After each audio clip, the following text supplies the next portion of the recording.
اس لیے बौखलाहट का शिकार हैं क्योंकि पहले अगर सबसे ज्यादा रिजर्वेशन को नुकसान हुआ है वो पीडीपी की वजह से हुआ। आपको याद होगा,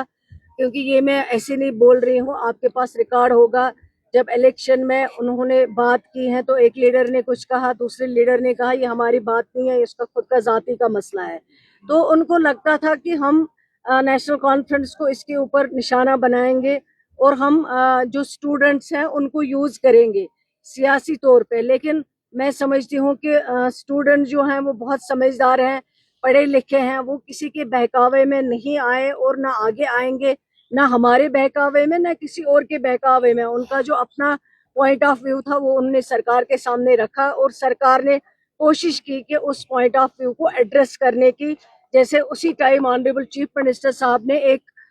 सब कमेटी बनाई और सब कमेटी ने इस चीज़ को एग्जामिन किया, रिपोर्ट दिया और रिपोर्ट में फिर बीच में जब रिपोर्ट सबमिट किया उस टाइम उसमें कुछ क्वेरी आई और क्वेरी को फिर उन्होंने एग्जामिन किया सब कमेटी ने और लास्ट पे फिर रिपोर्ट सबमिट किया और इंशाल्लाह अब ये रिपोर्ट जो है ऑनरेबल एलजी साहब के पास पहुंच गया है। जब वो इसमें अप्रूवल देंगे तो तभी इंशाल्लाह पब्लिक एम्स का क्योंकि ये हमें भी दुख है कि जम्मू का जो एम्स हमारे लिए जम्मू कश्मीर एक जैसा है, हमें कोई फर्क नहीं है। वो लोग जो डिस्क्रिमिनेशन करते हैं वो उनके लिए जम्मू अलग है, कश्मीर अलग है, वो लोगों को बांटने की कोशिश करते हैं। लेकिन नेशनल कॉन्फ्रेंस ने हमेशा जम्मू कश्मीर को इकट्ठा रखने की कोशिश की है, चाहे वो कादिसानी फारूक अब्दुल्ला साहब की बात हो, चाहे वो honourable chief minister Omar Abdullah साहब की बात हो। एम्स को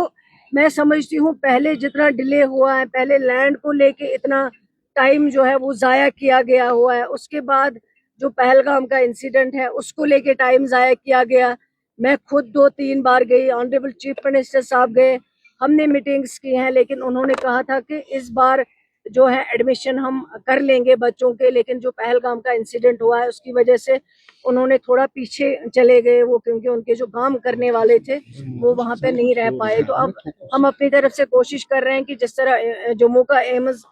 अपने टाइम के अंदर फंक्शनल हुआ है और कश्मीर में तो ऑलरेडी डिले हुआ है, हमें वैसे ही हेल्थ सेक्टर में काफ़ी ज़्यादा परेशानियां हैं यहाँ लोगों को। हम चाहते हैं कि हम कोशिश कर रही हैं सरकार, हालांकि हमारा इतना नहीं है, ये डायरेक्ट वहाँ से इसका पैसा आता है, लेकिन हम इसको सुपरविजन कर रहे हैं, कोशिश कर रहे हैं, उनके साथ मीटिंग्स कर रहे हैं कि ये जल्द से जल्द एम्स तैयार हो ताकि यहाँ के लोगों को फायदा मिल सके।